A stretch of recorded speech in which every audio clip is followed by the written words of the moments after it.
Cabine, Museu em Rede. Depoimento de José Galvão de Aguiar. Entrevistado por Fernanda Peregrina. Iguape, 26 de fevereiro de 2011. Realização Instituto Piabirus, Museu da Pessoa e Secretaria da Cultura do Estado de São Paulo. Entrevista número 02. Para começar, eu gostaria que você me dissesse seu nome completo, local e data de nascimento. José Galvão de Aguiar. Eu nasci em Paricaraçu, mas moro aqui em Iguape há muito tempo.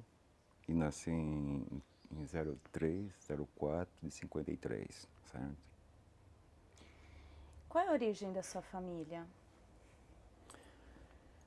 Portuguesa. Portuguesa?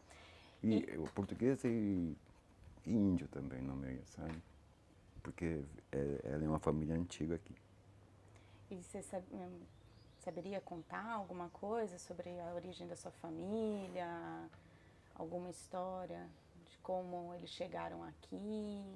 Não. A gente tinha um sítio no Peropava, né? E eu morei lá até os 3 anos de idade, depois nós viemos para cá, para o centro, certo? E a gente cultivava banana, arroz, certo? E tudo era, praticamente, de consumo era produzido lá, certo? Entendeu? E como que era viver lá na sua infância? Não tem muito o que contar, certo? Era assim, era uma vida difícil, sabe? Por exemplo, a minha casa era de chão batido, pau a pique, sapê, certo? Fogo de chão, né? Tinha a casa da farinha, a moenda da cana, certo? Então tudo praticamente era produzido ali, certo? E essas enchentes que acontecem aqui em Iguape, ela é milenar, né? Quando o meu avô percebia que a enchente estava chegando, ele mandava tirar as mudas das plantas, estivava tudo, a enchente passava, era tudo replantado. Nunca houve um deslocamento, como é feito hoje, das pessoas ribeirinhas para o centro da cidade, certo? Entendeu? Todos permaneciam no local. Então, nessa propriedade vivia a sua família inteira, assim, o avô? Inteira, o avô, os tios, tias. E como que tinha primos também? Sim, Como sim. que era a brincadeira de infância? Na verdade, era pouca coisa, a gente consegue lembrar, pô, eu vim para cá com 3 anos, certo? E como que foi então se adaptar à cidade, a família se adaptar? Foi, assim, acho que um pouco difícil, né? Você se vem, o meu avô vendeu o sítio e veio para cá, eles não sabiam ler nem escrever, então não tinham noção de quanto valia a propriedade. Acredito que venderam a preço baixo, tanto que não conseguiram adquirir casas, nada, moravam de aluguel, certo? Entendeu? Os tios meus eram pescadores, certo? Ou tinha um que era carpinteiro, né? E eles tocavam a vida, certo? E como que você lembra daqui da cidade de Iguape, assim, na sua infância? Descreve um pouquinho, por favor. Sem calçamento, certo? Poucos carros, pouco comércio, né? E o mais interessante é que Iguape tinha, acho que 4 carros e já tinha semáforos, certo? Viu? Tinham 2 semáforos aqui, certo? Isso foi o que marcou mais para mim, certo? E aqui na cidade, você costumava brincar, ia na escola, frequentava a escola? Como Sim. que era o seu cotidiano Eu de frequentava a escola infância? e ali no Vascaminha, né, o grupo escolar Vascaminha, e à tarde era jogo de bola, certo? E outras brincadeiras. Você podia contar alguma pra gente? A gente brincava muito era de mocinhos, né? Quando você assistia um filme de Bang Bang, né? Sempre a gente fazia aquelas brincadeiras, né? Tinha também, a gente montava circo, né? Entendeu? E, e o mais interessante é que o ingresso do circo eram 3 palitos de fósforo, certo? Agora, qual a finalidade de você cobrar 3 palitos de fósforo? Não tinha, que ninguém fumava, certo? Né? E isso aí era, até hoje me questiona a respeito dele, certo? Para que aquele fósforo, né? 3 palitos. E como que era esse circo? Vocês mesmos montavam um espaço? É um espaço, faziam- não tinha nem lona, sabe? A molecada se juntava, vamos fazer um espetáculo, certo? Cada um fazia alguma coisa, tinha o trapezista, né? Normalmente era num galho de árvore, certo? Uma corda e de vez em quando quebrava o galho da árvore, o cara caía, se machucava, sabe? Então era esse tipo de brincadeira, tá? E, E futebol também, lógico. tá. Você não pode deixar de existir. E como que era o cotidiano da sua casa aqui em Iguape? Minha mãe era lavadeira, certo? Entendeu? E sem muita novidade, sabe? Eu ia para a escola, voltava, estudava um pouco de vez em quando, certo? Daí saía para jogar futebol. Você tem irmãos? Não, sou Não, filho único. filho único. E da escola? O que você lembra da escola que seria assim, mais marcante? Mas marcante.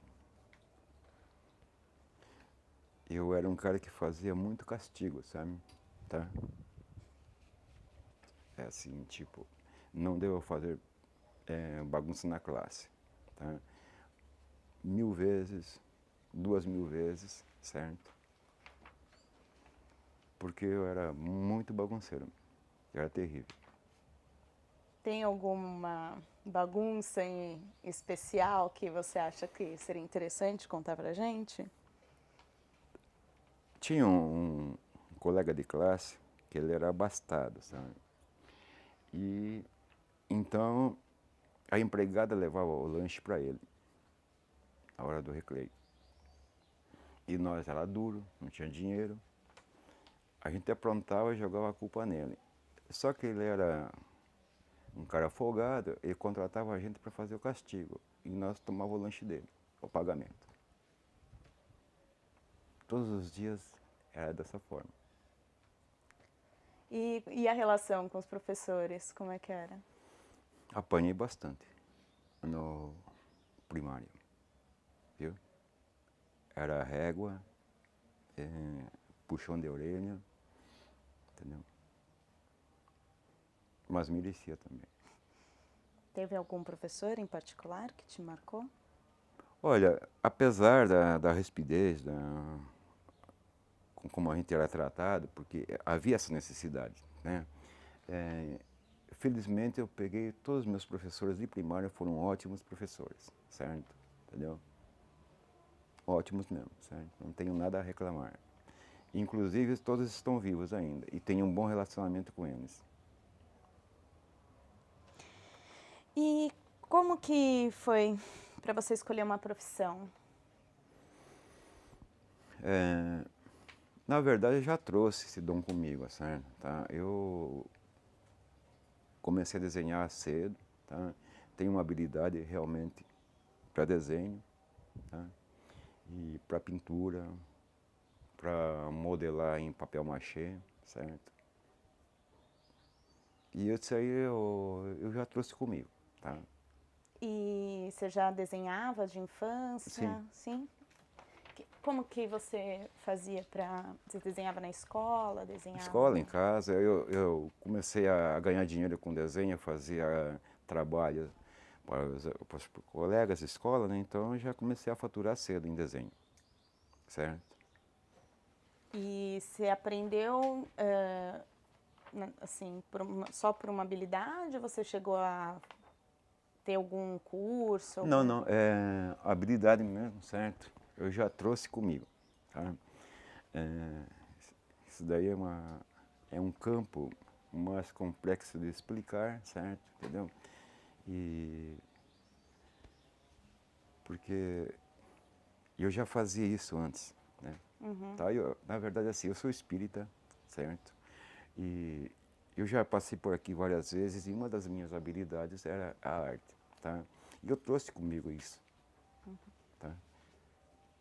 E como que foi, assim, você lembra, você falou que já ganhava dinheiro, né, dos seus colegas, mas você lembra, assim, um primeiro trabalho como artista plástico que te marcou mais, que foi mais importante, significativo? Ó, eu acho que o mais importante foi eu ter colocado, certo, em termos de arte, uma tela num salão de arte, tá? Isso foi o mais importante para mim, porque eu sempre relutei de participar de salão de arte, porque eu achava que eu não pintava bem, certo? Até que um dia eu resolvi, e fui classificado entre os 100 trabalhos, né? E realmente aí, quando eu fui na vernissagem, eu pensei comigo, sou fera, certo? Porque a qualidade dos trabalhos que tinham lá era maravilhosa, sabe? Então eu falei, puxa, sou fera. E era um trabalho, era uma exposição, um salão de arte que envolvia artistas de todo o país, certo? Onde era esse salão? Em Caraguatatuba, certo? Então eu achei que realmente foi o mais importante para mim. A partir daí eu perdi o medo, sabe? Comecei a participar mais, né? Aí comecei a confiar no meu taco. E qual é a sua relação com a cidade, a sua arte?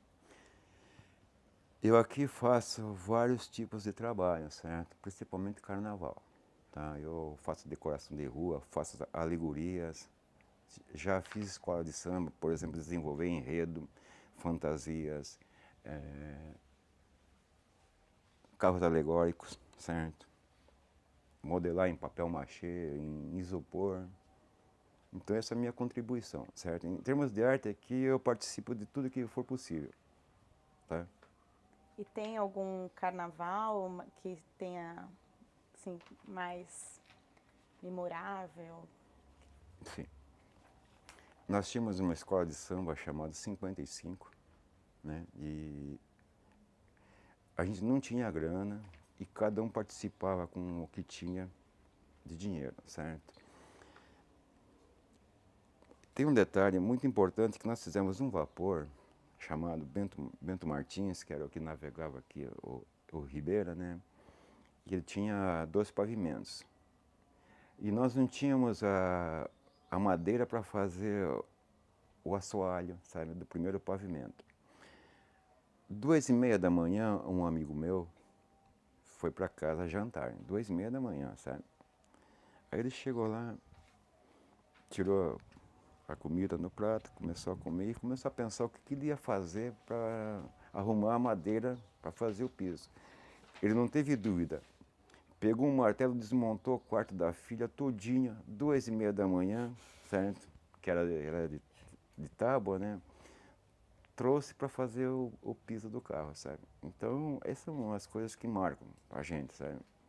A garra, certo? A gente saia muito bem, mas depois entrou a política no meio, separou todo mundo, porque aqui tem 2 facções, certo? É igual aos Estados Unidos. Os aristocratas, os democratas, né?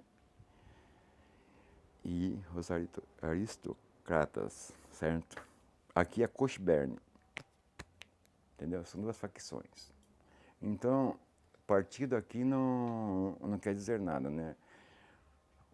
Partido político. São as 2 facções. Ou você é Berne ou você é coxo, certo? E da escola tinha as 2 facções. Então isso aí fez com que acabasse a escola. E qual é a sua relação com a cidade, além desse envolvimento artístico? Em que sentido, moça? No seu cotidiano, com relação à cidade, o que você faz? Olha, eu só reclamo, na verdade, sabe? Pelo desmando, sabe? Igual que uma cidade histórica que recebe turistas, né? E só que ela hoje está detonada, sabe? Entendeu? O poder público nosso não consegue ajeitar isso daqui. Aliás, já vem de há muito tempo, certo? Isso. Então isso aí entristece a gente, sabe? As pessoas entram na cidade, não sabem como sair. São feitas placas de papel cartão indicando a saída, certo, da cidade. Buracos, certo? Então, depõe. E nós que moramos aqui, dependemos disso daqui, para nós é triste, certo? Então eu reclamo muito. Demais. Tem alguma história marcante que você gostaria de compartilhar, que não foi perguntada? Pode ser da sua família. Uhum. Não? E como foi contar um pouquinho da sua história? Na verdade, a gente sempre gosta de contribuir, certo? Falar museu é história, certo? Uma história viva, na verdade, certo? E qualquer fato ou qualquer evento você tem que registrar, tá? Assim como nós estamos curtindo os casarios coloniais, né? Mais tarde alguém vai curtir isso que nós estamos fazendo, certo? Então nada é velho, tudo é novo. E é para a gente participar de um evento como esse é gratificante, na verdade, sabe? Você deixar alguma coisa para o futuro. E deixa eu te perguntar uma coisa que eu acabei não te perguntando, né? Com relação à sua juventude, né? Que você falou de deixar para depois, né? O que você gostaria de contar sobre como foi a sua juventude aqui? Bom, se tivesse que voltar ao tempo, eu voltaria nos anos 70 e 80, né? Que foi as duas melhores décadas, certo? É assim, a repressão, certo? Ela mexeu muito com a parte cultural, né? E a gente aproveitou bem isso, né? Os bailes, as músicas, o rock, certo? Entendeu? As festas, os porres, entendeu? Então isso aí foi as duas melhores décadas, realmente, sabe? Que eu peguei 17 anos para frente, tá? E como que eram essas festas? Aqui era formado grupos de jovens, né? Por exemplo, a minha turma era aproximadamente umas 50 pessoas, entre moços e rapazes. Então, se você convidava uma pessoa para um aniversário, você convidava 50 automaticamente. Isso era para velório, certo? Para missa, para casamento, qualquer festa e qualquer evento, né? E quando não tinha algo assim, te inventava aquelas festinhas americanas, sabe? Cada um levava uma coisa, uma bebida, um prato e a gente girava em torno disso, sabe? Tinha os bailes, tinha um clube aqui que era muito movimentado, sabe? E realmente foi ótimo. Se eu tivesse que voltar no tempo, eu voltaria exatamente nos anos 70 e 80. Se apareceram os artistas Chico Buarque, né, Caetano Veloso, Gilberto Gil, então você curtia aquilo ali, sabe? Muito.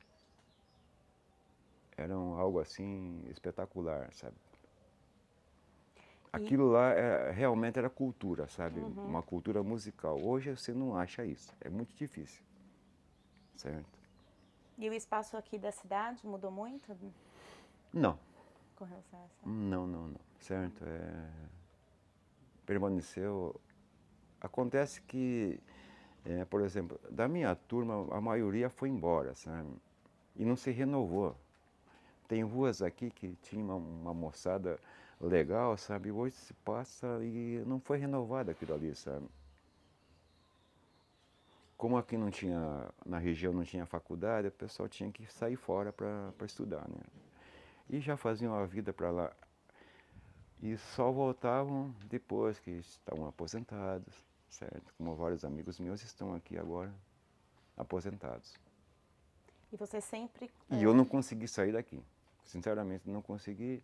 Primeiro que eu era filho único e terminei o colegial, fiz um vestibular, não passei, depois eu não quis mais saber, né?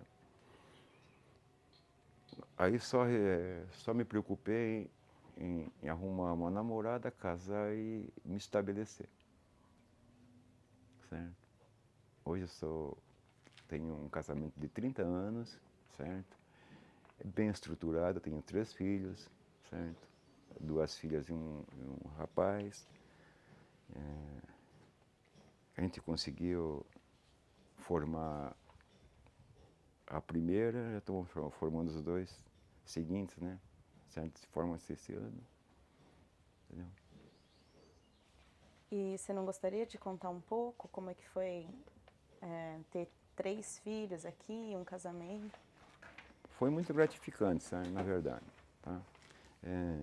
Tem uma hora que se para, né? Você assim, puxa vida, preciso parar com tudo isso daqui, né? Que era só cachaçado, era todo final de semana, sabe? Era só porre para lá, porre para cá, e uma hora você pode dizer, puxa vida, preciso me estabelecer, né? E realmente eu conheci uma menina, certo? Começamos a namorar, namoramos 4 anos, né? Casamos e, logicamente, tivemos 3 filhos, sabe?